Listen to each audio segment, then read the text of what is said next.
This is for courage. Hello, I'm reporting to you from Norway. I am not Jonas, you maybe realize this by now. Why am I talking to you and not him? It's because he's picking up our new fantastic 40-year-old John Deere tractor from a land far away, and he's driving it as I'm speaking right now. And while he's doing that, a big news broke. Big news. There was a story that Jonas reported on at the end of 2020, around October, November last year. There was a case in court of a woman who has sued the Watchtower organization for what she claimed was unlawful expulsion. So, what happened was that she, in 2018, has been taken advantage of sexually. She went and reported it to her elders, and since she didn't feel like she was at fault at all, because in my opinion she wasn't, she was basically raped, they have kind of gathered all evidence. She didn't repent, so they decided to disfellowship her.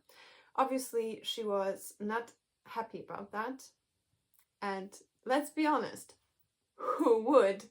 So he appealed to them. However, they did not budge in their decision. So since I think that she has a fighting spirit, she took it to Norwegian court system. And here is where our journey begins. So first of all, it is quite unprecedented what she did to begin with, to take this inner workings of this closed religious society to light of secular law system. So kudos to her for that, because we all can learn about what's happening in this closed religious societies.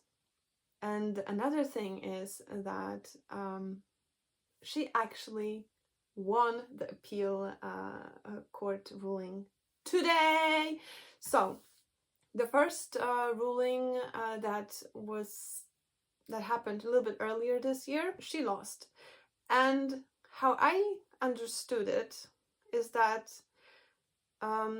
the jury kind of approached this whole thing on the basis of, this is like religious freedom. You guys listen to inhearable voice from invisible guy, and you're kind of like fundamentalist and a little bit kind of, you know, difficult to reason with. So we don't really feel like we have much to say about who do you want in your midst and who you don't. So you just deal with your own things. This is not our area of taking sides.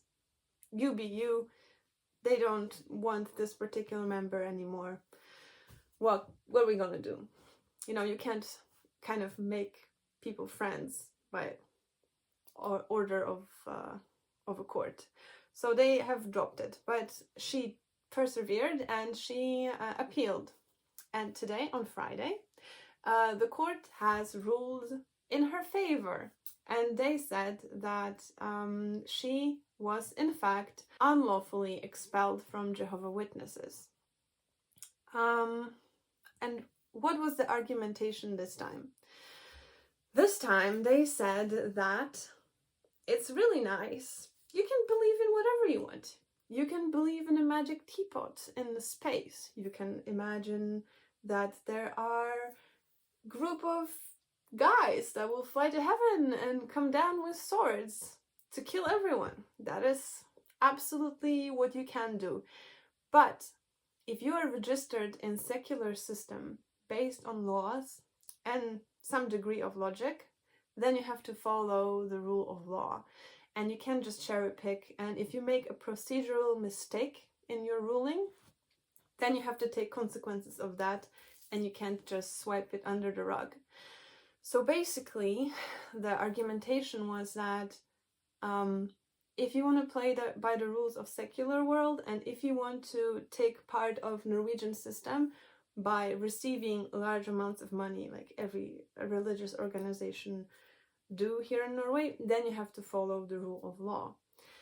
And I'm not sure how her fate will go on. Will they take her back in? Will she be not shunned?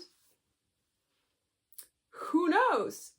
I know that you can find out about it when the time comes if you subscribe and hit the bell. You can also like my first YouTube video that I just made that I'm super self-conscious about. Coming back to the topic, I think that this is incredibly unprecedented to my way of seeing it. Perhaps I'm missing some knowledge. We have kind of an open confrontation between the Jehovah Witnesses and Satan's world.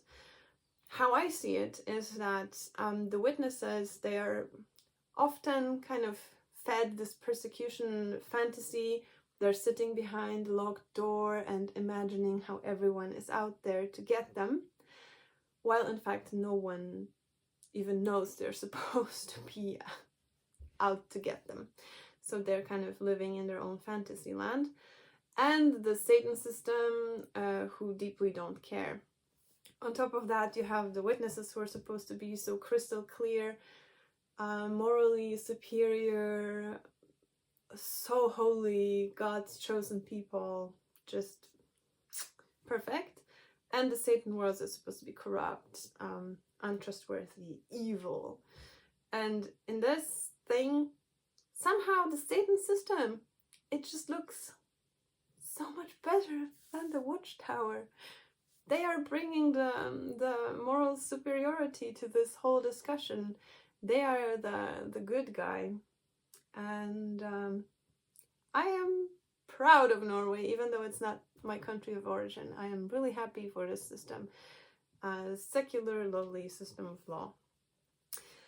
If you want to know what happens next, I'm sure that Jonas will make a follow-up video that will explain all the nuances, and he will be talking much more about the details of this case. I will close up by saying that the lady, she got the verdict, but also she got a little bit of reparation from the Watchtower has to pay her like $12,000.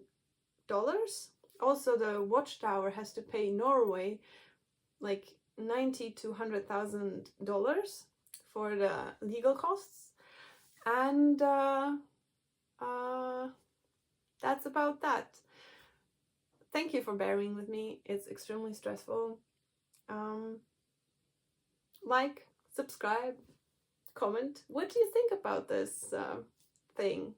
Do you think my opinions about this contrast of the confrontation of Jehovah's Witnesses and the Satan world, does it hold water, or is it kind of missed? I really don't know enough, but it's fascinating. And I'm watching all the YouTubers and all the Jonas's friends. It's a really fascinating topic. All the cults, it's really endless river of fascinating things.